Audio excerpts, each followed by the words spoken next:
Did she talk about Ghislaine Maxwell attending her daughter's wedding? Did you get any new insight into those interactions? I think obviously we can't get into specifics about the answers, but we will get all those as soon as the video is released. And so we have to be very careful about giving specifics about what was actually said in the deposition per committee rules. So which is why we're demanding right now that James Comer and the Republicans release the full transcript where all the questions that were asked will be fully answered by Secretary Clinton. What I can say is that she, again, never met Jeffrey Epstein, never went to the island, never went to the plane, and had no knowledge of any of his crimes. This is completely unacceptable. Thank you. I'm Ranking Member Robert Garcia for Oversight Democrats. I'm going to make some brief statements, as well my colleagues, and then perhaps a question or two, and then we're going to get back to the deposition. As a reminder, this deposition has now gone on for about 2 hours, 2 hours plus 2.5 hours, and so that it will continue throughout the day. And so I'm going to be also respectful of not being specific, but we do have some overall statements to make. And a lot of this obviously ties into what the Secretary has already put out herself in her opening statement. Just want to begin by just clarifying and putting emphasis on something that's very important, and it's something the Secretary herself has said.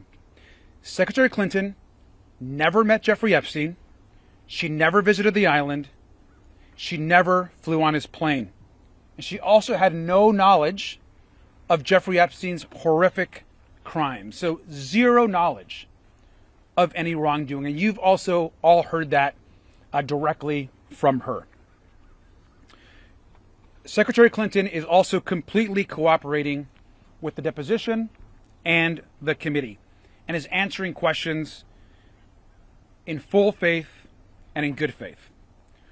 What is not acceptable is Oversight Republicans breaking their own committee rules that they established with the Secretary and her team, which you've all reported and you've seen by releasing photos. Not acceptable, and it was gracious of the Secretary and her team to continue the deposition.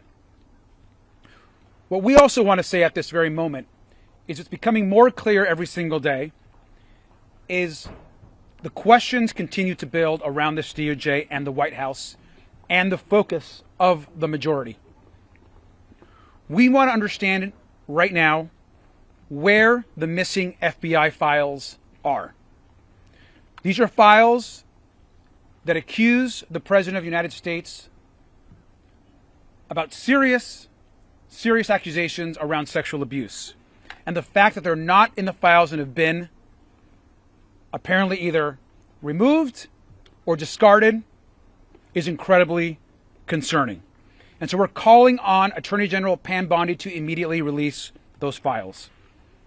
And lastly, I want to also add that this committee has now set a new precedent about talking to presidents and former presidents. And we're demanding immediately that we ask President Trump to testify in front of our committee and be deposed in front of Oversight Republicans and Democrats. And that should happen immediately. He is the person that appears almost more than anyone else in the committee, and it needs to happen right now. Mr. Chairman, do you distinguish at all between a president and a former president and a sitting president? I mean, is there something in there? Because they will say, wait a minute, we know what the court ruled on his immunity. We should depose the person that is mentioned in the Epstein files almost more than any other person next to Ghislaine Maxwell, and that's Donald Trump. We're gonna have a couple comments, and then we're gonna go ahead. I'm gonna answer a couple questions. Thank you. Thank you. House Republicans need to get serious about this investigation. I understand now fully why Secretary Clinton wanted to make this deposition and her hearing public, because the reality is we are talking to the wrong person today. Who we should be talking to instead are people who are actually mentioned in the files, people who have made misleading statements about their relationship with Jeffrey Epstein. Earlier today, Chairman Comer mentioned being open to talking to Secretary Lutnick. Well, let's get him in. Let's talk to Secretary Lutnick instead. Let's talk to someone who is neighbors with Jeffrey Epstein, who actually associated with Jeffrey Epstein, not someone who had never ever met Jeffrey Epstein to their knowledge. And so let's try to talk about people who will help us with our investigation, and let's release the 2.5 million files so we can know who else to talk to, and so we can do right by the victims and actually bring justice. Thank you. Thank you. I'm Congresswoman Yasamin Ansari, representing Arizona's 3rd District. I am extremely appalled by the Republican chairman's behavior today and by the behavior of the entire committee and how unserious they are about this investigation.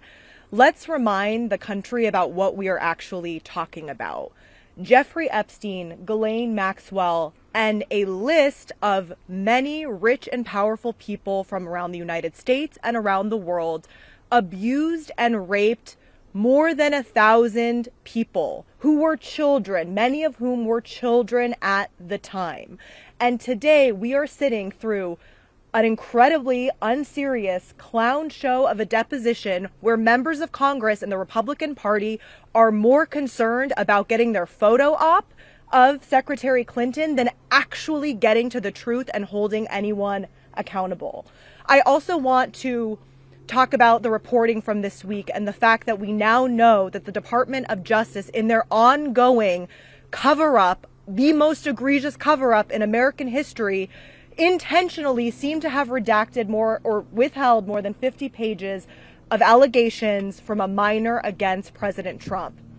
Do not forget that Kash Patel went in front of the Senate Judiciary Committee and said under oath that the FBI had no credible allegations of any other people being involved in this child sex trafficking operation.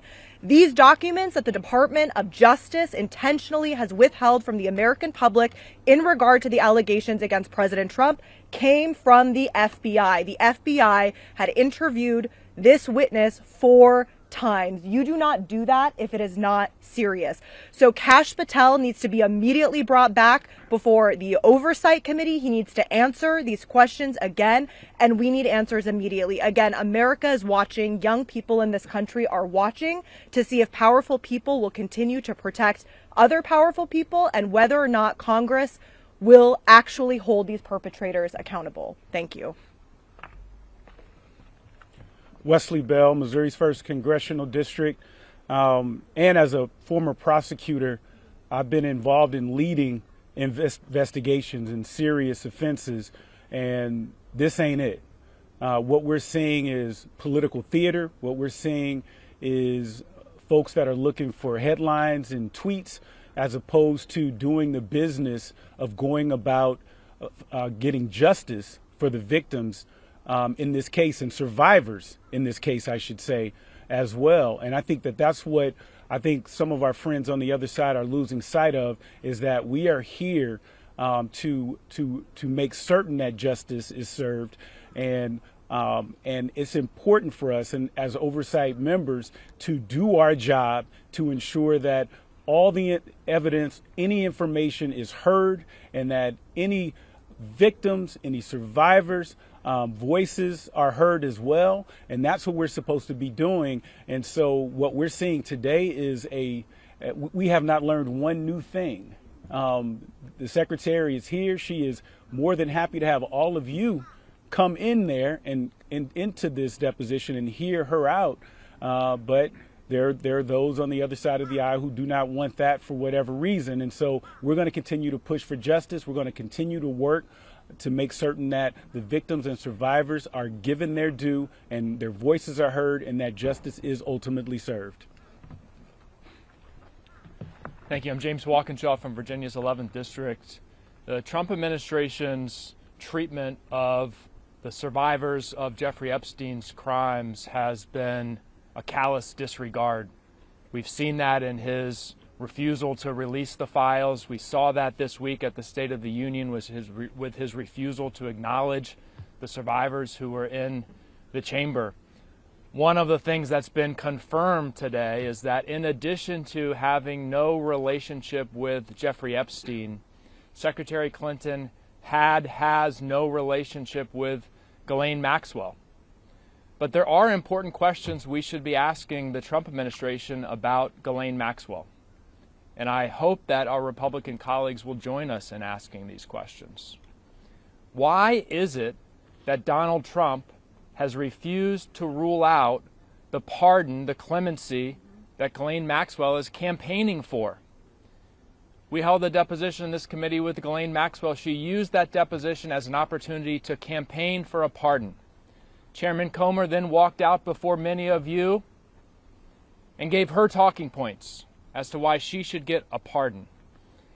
Donald Trump needs to direct Attorney General Bondi to release all the files, to unredact the illegal redactions, and he needs to unequivocally rule out a pardon for Ghislaine Maxwell, who is a monster, convicted of child sex trafficking. Why has he not ruled out pardoning her? Why did the Deputy Attorney General spend hours with her, and then why was she transferred to a cushy, lower security prison? Those are important questions we should be asking about Ghislaine Maxwell. We no longer have to ask whether there's any relationship between Secretary Clinton and Ghislaine Maxwell. There was not. I'm going to answer a couple of questions. I'm going to answer a question. One thing. I'm going to one statement, then one question. Last thing I'm going to say, and I'm going to begin with a question, is we want to make a very clear demand right now, which is that the full transcript, unedited, of the Secretary's questions and the answers need to be released by the majority in the next 24 hours.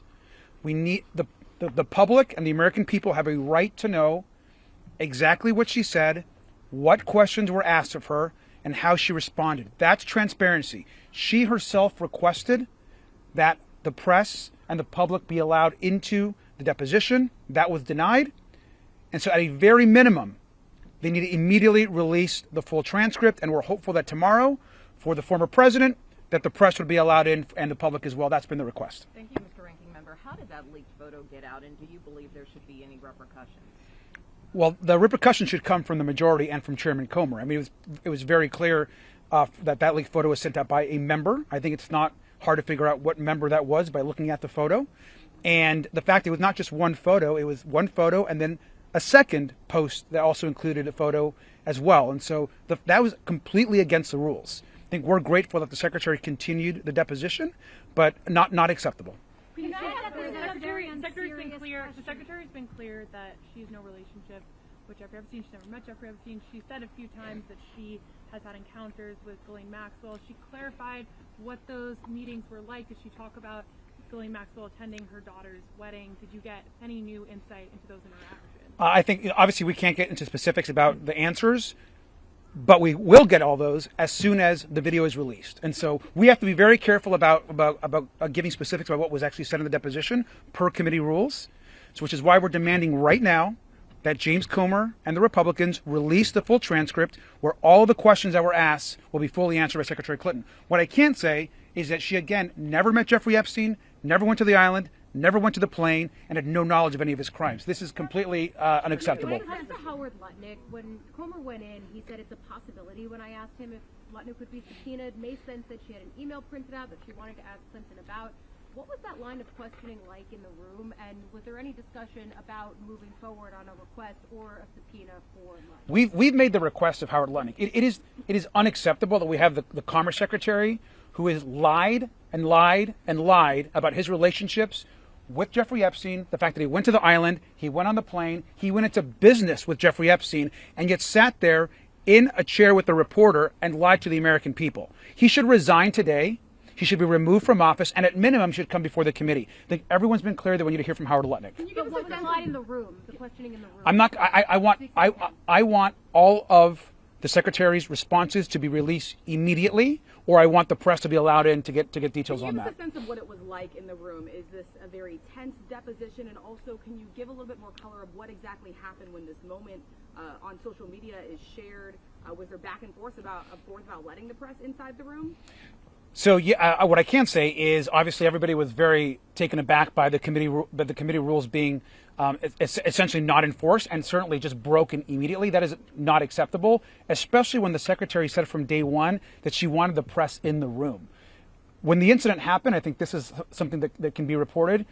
The Secretary's team continued to demand, even after the incident, to let the press into the room, because what was important for her is that her answers to the questions not be edited, that the video not be edited. And so we understand that, and we're committed to getting this video transcript out immediately. To be clear, she is answering every question. To be clear, she's answering all the questions. Taking the fifth at all? To be clear, she's answering all the questions. I think I can safely say that she's not taking the fifth. Mr. Garcia. Last question. In terms of her understanding of her husband's relationship with Jeffrey Epstein, is that something that she's been asked about? I want the full transcripts to be released immediately, and I think everything that she said in her testimony will be cleared. Thank you all very much. Thank you so much for coming out. I know, I feel you.